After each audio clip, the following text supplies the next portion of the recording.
What's up, everyone? I'm the Lit Wanderer. Welcome to my channel and the first episode of my wife's favorite television show, where we'll be discussing all kinds of awesome sci-fi and fantasy books on this channel. So I hope you check out some of my other videos coming out by subscribing and hitting the like button. Today, I want to discuss and review the first book in one of my favorite series, Red Rising. I'll be giving a rating based off characters, engagement, pacing, prose, world building, and overall enjoyment. I'll try to keep it spoiler free for those of you who haven't read it yet. So let's jump in with characters. Now, Red Rising really lives and dies by its protagonist, Darrow. Now, Darrow is what's known as a red. It's basically the lowest rung in a very intense color-based caste system on Mars, and his arc is crazy, it's wild, it's emotionally charged from beginning to end, and a lot of people will relate Darrow to Katniss from the Hunger Games, or a typical Chosen One character, and in my opinion, I think he's more ruthless, he's more flawed, and he's more fascinating, honestly. I just read through the Hunger Games for the first time this year, and in my opinion, I think Darrow is a way more interesting character than Katniss was. And then you got a cast of characters surrounding him, like you have Mustang and Severo and the Jackal and Cassius, and that whole cast is intense in and of itself. Everyone feels layered, like they're hiding knives behind their backs, and you never quite truly know who your ally is, and who your enemy is. Pierce Brown really excels at making characters really morally gray and unpredictable, which keeps you guessing the whole time. So if you're into morally gray protagonists and supporting characters, then this book is definitely for you. So for characters, I'm going to give it a 5 out of 5 rating, and I mean, it just blew me away. I loved every single character in this book. I either loved them or loved to hate them, and so it's definitely 5 out of 5 for me. Now, the next thing I want to talk about is engagement. Was I engaged? Was I hooked? Was I absolutely enthralled in the book? Absolutely. It opens up with a gut punch of a setup, and from there it just kind of snowballs into, I hate to bring up the Hunger Games again, but it's like Hunger Games meets Roman Empire war game scenario that is absolutely savage. There were moments I literally had to pause and go, what just happened here? Like, what in the world? And I did it in the best way. Brown really knows how to drop twists, how to build tension, and how to write scenes that feel like they demand your full attention. So I was never bored with this book. I ended up getting through it very quickly. I think I read it in like 2 or 3 days. So for engagement, I'm going to give this another 5 out of 5 stars. And speaking of reading it just in, we're going to talk about pacing. And so pacing wise, I'll say it's not a slow burn, but it's a build. The first few chapters set up Darrow's world, and then the rest of the book is like a gladiator boot camp on steroids. The middle section is basically a war game that could have easily dragged, but because the stakes keep rising and alliances shift constantly, it stays tight. Pierce balances action with just enough character introspection, so it never feels like fluff. Every scene has weight, and it's awesome. It leaves you on a cliffhanger, wants to make you keep reading more. So for pacing, I'm going to give it a 4.5 out of 5 stars. Next up, I want to talk about prose. Brown's prose is kind of divisive.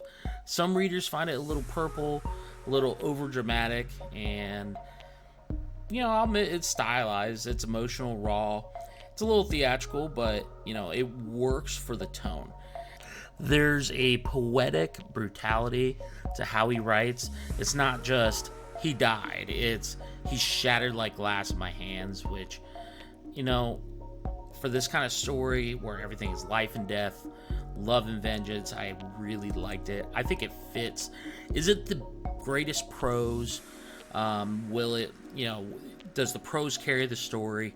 No, but I think it fits and it's really good. So I'm going to give the prose a 3.5 out of 5 stars. Now, next up is the plot, and I am personally a plot guy. I really like plot in books. If the plot is bad, I'm not going to like the book. No matter how great the characters are, no matter how cool the world is, if it doesn't have a good plot, then you've lost me. I would say characters is right underneath that, but plot is real big for me. So the plot for Red Rising is really brilliant in its simplicity. Man loses everything, man infiltrates enemy, rises through the ranks. And Brown executes all of this, and it's just brilliant. It's so good. There's layers of deception, the constant backstabbing, the psychological warfare. It's not just about beating the system, it's about becoming part of it to destroy it from the inside. And the themes like class warfare, identity, sacrifice, they really hit hard, really hit home without really feeling preachy. So if you like political intrigue with your sci-fi, this will absolutely be your jam. So plot gets a 4.5 out of 5 stars from me. So now I want to talk about world building. I think the color cast system is really cool. Each color has its own role, where reds will mine the earth, golds rule the stars, obsidians are bred for war. It's all very, Orwell meets Roman Empire meets Ender's Game type stuff. What's crazy is how immersive it is without needing a ton of exposition dumps. Brown just throws you into a world and trusts you to catch up, which I appreciate. Mars feels real, it feels dangerous and brutal. You can practically, taste the dust and blood.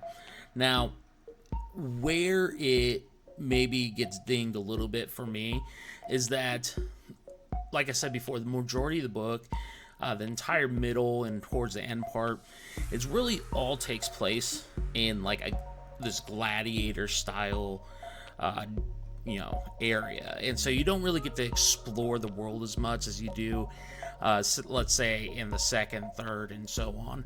So it does get a little bit of less of a score, but it's still really awesome. I still want to give it a 4 out of 5. So overall, I think Red Rising is one of those books that really pulled me back into sci-fi. I've always been a big fantasy fan, but I've only dabbled in sci-fi, and Red Rising really pulled me in and made me a big sci-fi fan. It's not just about, space battles and cool tech. It's about power and rebellion and loyalty and how far someone will go to change the world. It's gritty, it's smart, it's emotional. So if you like, like we mentioned before, Hunger Games, or if you like Dune, or maybe even Game of Thrones, there's something for you in this book series even. And the best part, this is just the first book. So I can't wait to do more reviews on the other books. I'm all caught up all the way up to Lightbringer. So I'm really excited. So for overall enjoyment, I'm going to give it a 4.5 out of 5, which brings the total score for the first book in the Red Rising series to a 4.43 out of 5. So that's my review for Red Rising. Let me know in the comments if you've read it, if you're planning to. Let me know, is Darrow the hero, or is he an anti-hero?